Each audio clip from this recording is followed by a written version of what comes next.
All right, it is the morning after the Padres clinched their spot in the postseason for the 2025 season, knocked off the Brewers last night, walk off, and there were some really great scenes in the clubhouse after the game yesterday. Mud going around, Mud and Scan interviewing players, Jeremiah Estrada, Manny with the AJ Preller moment where he's dousing Preller with champagne and then talking about how much AJ Preller means to him, how much he means to this organization, how dedicated, how much AJ cares about bringing a winner to San Diego.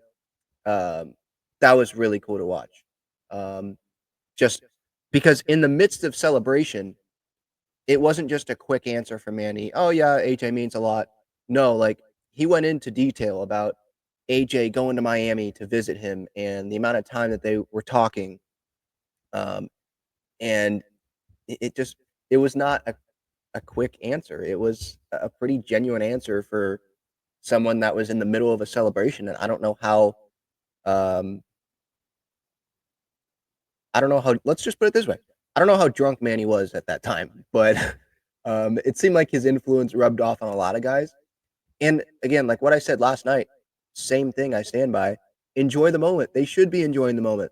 You know, they should wake up today and not really remember what was happening. Like you work, there's so much time and they're probably under so much stress the entire season. Their bodies, you should enjoy that moment because, like I said last night, it doesn't come around every year. You're not guaranteed a spot in the postseason, and it's hard. This is the best league for baseball in the world. It's hard. So props to the Padres. Props to all the smaller players. I know I mentioned this a little bit as well, but some of the smaller players that did play a role on this team that aren't a part of the team right now, someone like Ryan Bergert, I think of Tyler Wade, guys like that. Obviously, Jason Adam is hurt, but I think of some guys like that. Martin Maldonado did have some moments.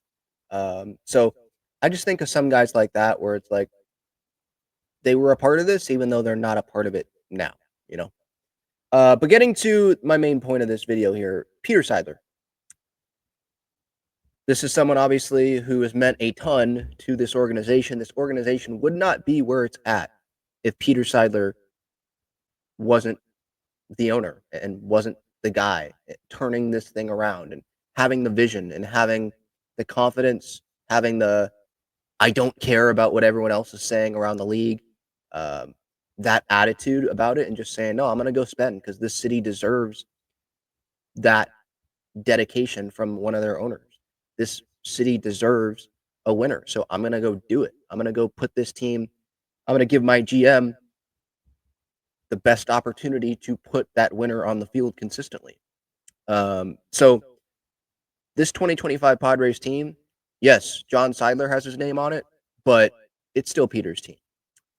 I'm not here to bash John Seidler. I'm here to praise him actually. Like it seems like he has gotten out of the way and he's let the guys that know what they're doing to do their job. Um, there are things that had to have been approved, I'm sure, by him, like the Nick Pivetta signing. Um, at the deadline, I don't know much. I don't know about how much it was him approving trading Leo DeVry. Like, I think you need to trust AJ Preller on that. But if this was like Jerry Jones, like he could have stepped in and said, no, no, no, no, no, you're not trading our top prospect. Like, what are you doing? Could have done that or been like, no, we're not signing Nick Pivetta. Sorry. Um, there was part of some of the Nick Pivetta stuff, right? The contract. I'm pretty sure it was team friendly, but still, like the overall money that Pavetta's getting, yeah, that's a good amount of money. So I do give him credit for that. But it seems like John, he did what he was supposed to do, which was step back, let these guys do their jobs, and that's that. But Peter, he obviously was the one that changed the course of this franchise's history, the direction, just put it in the right direction. And his fingerprints are still all over this team. So while he is not here with us, he is here with us every day, if that makes sense. And I hope last night he was smiling ear to ear because these are a lot of his guys. Let me just go through this roster. This is the current roster. This isn't even all the guys that have contributed this season, but let's just go through it here. And these guys were Padres when Peter was the owner of the team, or at least one of the owners of the team. Fernando, guy's probably going to win the Gold Glove, highest WAR on the team this year. Manny, obviously, we know the multiple contracts that was given. First one, obviously, that was when Ron Fowler was still running things, but Peter was up there. And then the second one, obviously, Peter running the show. Manny, obviously, we know like he's the captain of this team, the leader of this team. Not much needs to be said there. He carried this team offensively at some points this season. Jackson Merrill, someone that Peter Seidler loved. I'm pretty sure AJ has said that multiple times, that Jackson is someone that Peter loved. And I don't know if it was Peter saying we have to keep Merrill in that Soto trade, or if that was just Preller being like, trust me. But Peter still was there. And I'm sure while he was alive, he was pushing for Jackson Merrill. Not to, well, actually, yeah, because there were reports that there were talks about a Merrill extension before he even debuted. But it was someone that Peter loved, and was in the organization, obviously, drafted into the organization, working his way up when Peter was still alive.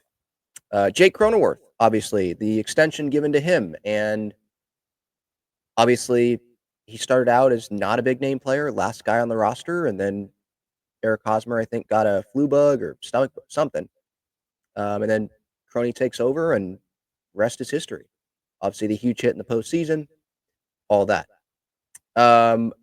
Let's go to the rotation.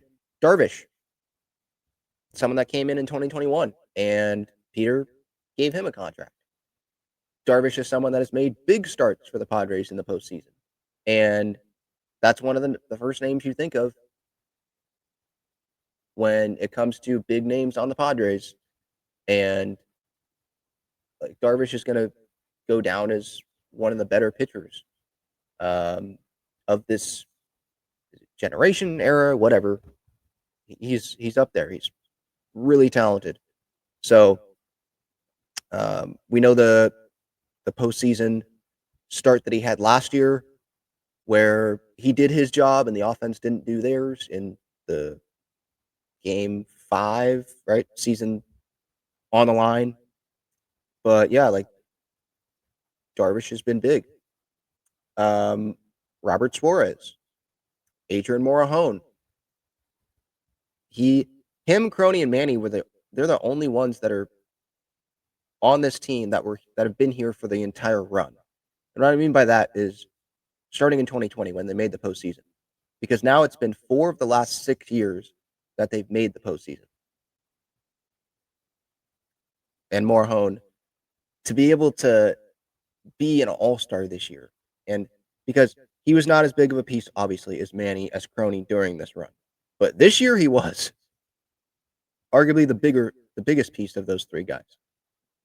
Actually, not arguably, probably the biggest piece of those 3 to this team's success this year. So awesome to see him come in like that. That was awesome.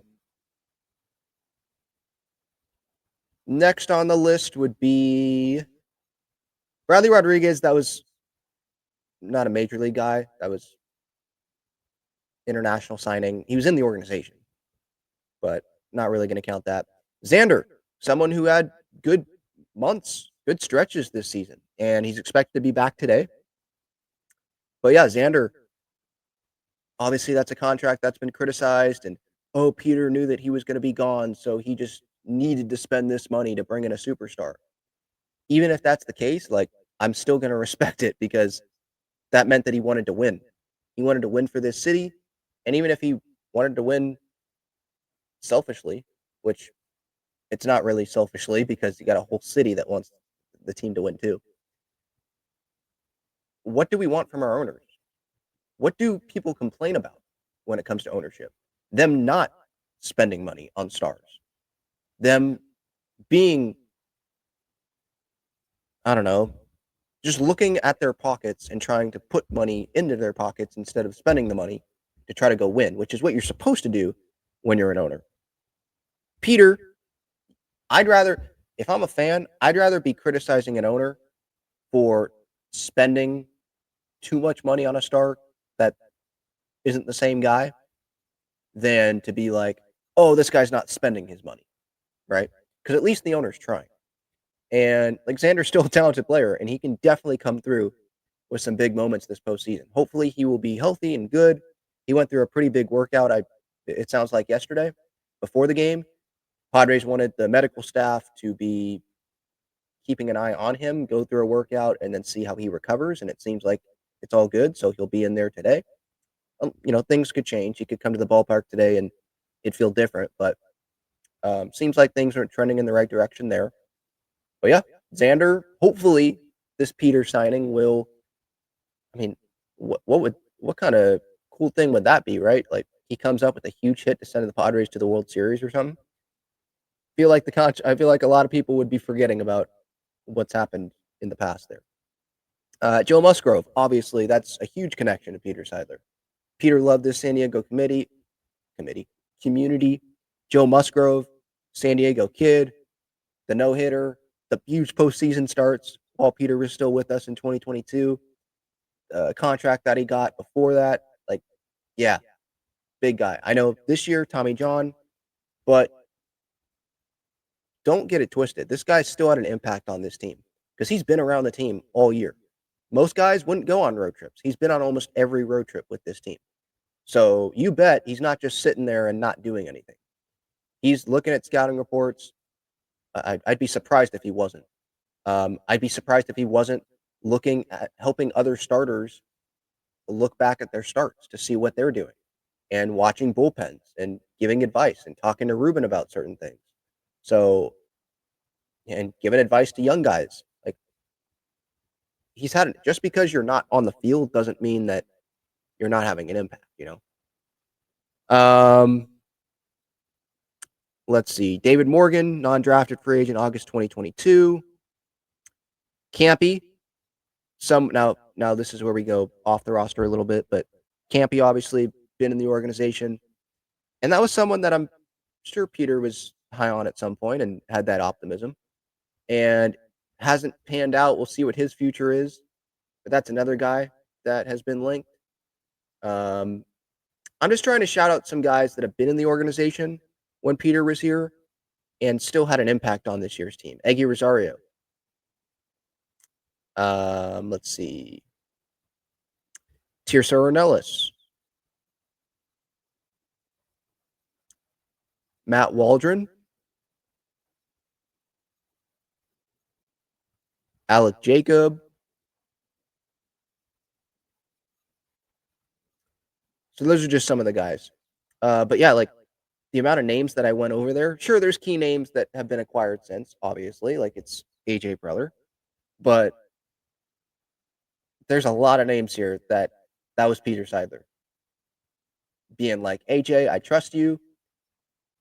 I'm gonna let you spend my money. I want to bring a winner here, and these guys can help us win.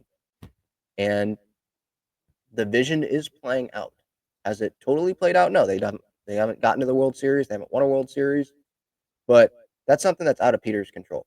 All he can do is put his best effort forward as an owner when he was with us. And that's what he did by allowing AJ to spend that money. Where there's a lot of other owners that don't allow their GMs to do that. And then they fire the GMs and be like, yeah, he's the problem when it's really the owner. But the owner's not going to fire himself. Right. So that's really what I wanted to say. Thank you, Peter. Still thinking about you, obviously. Don't want him to be forgotten here. Yeah, special human being. If there were a lot of Peter Seidlers in this world, man, we'd have a much better world. And yeah, hopefully he's smiling up there and he's going to enjoy this postseason baseball. Hopefully a long postseason run.